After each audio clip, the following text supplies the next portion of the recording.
that affected all travel the travel stopped too. Travel, travel had stopped basically. Okay. What else started happening in the U.S.? I mean, if you can't get your supplies, you can't manufacture anything. Yeah, so manufacturing pretty much slowed or stopped.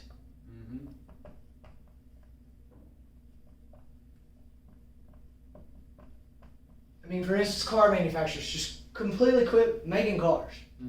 Wow. Yeah, so we moved some car parts and some of that stuff just completely stopped. What else went on in America in particular? I mean, if nothing's coming into the country and nothing's being manufactured, I mean, I've seen a lot of retail stores, closing or being partially open. Yeah, we've had a lot of stores that were literally required to be closed.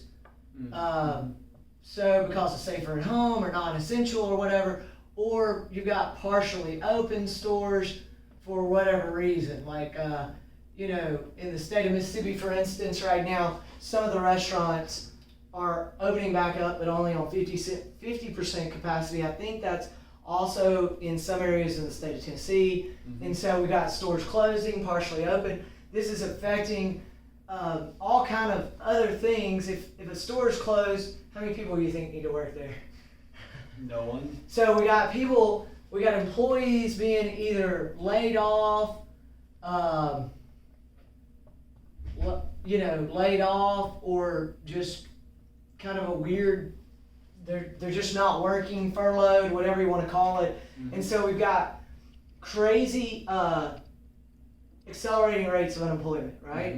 I don't know if people are aware of this, but last year I think the unemployment rate in April of 19, the unemployment rate was 3.6%.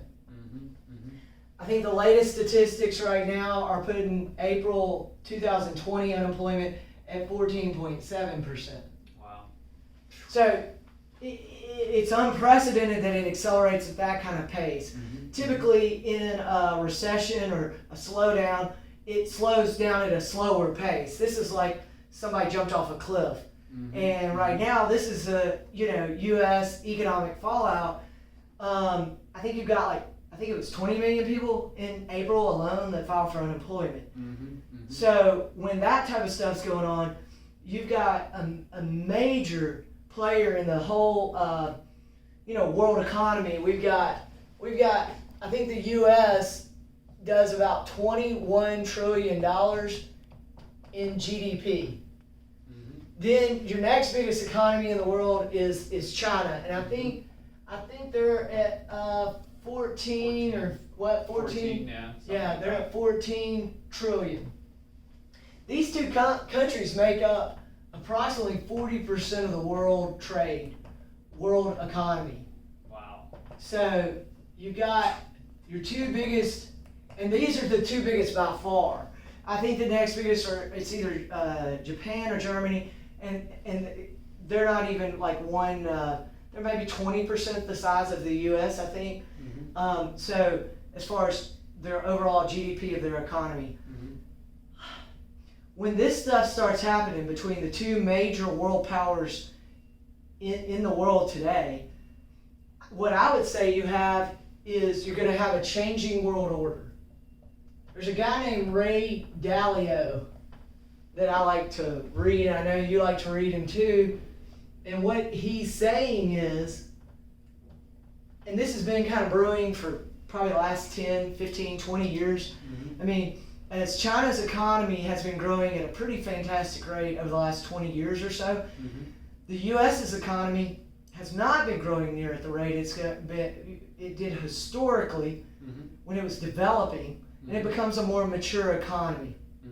China, out of sheer dynamics of the number of people in their country and then the rate of growth, is going to potentially surpass the U.S., but with this changing world order, if it passes the U.S., what could potentially start happening is we never go back to normal.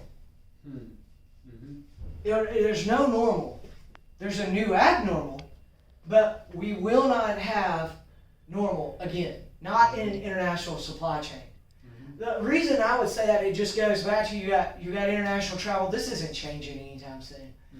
the economic fallout, I mean, there's a lot of damage done. I mean, I think the Great Recession, it was like topped out at 9%. We're already here. We're already almost at 15%. We haven't necessarily stopped at the rate, I mean, losing jobs. I don't know.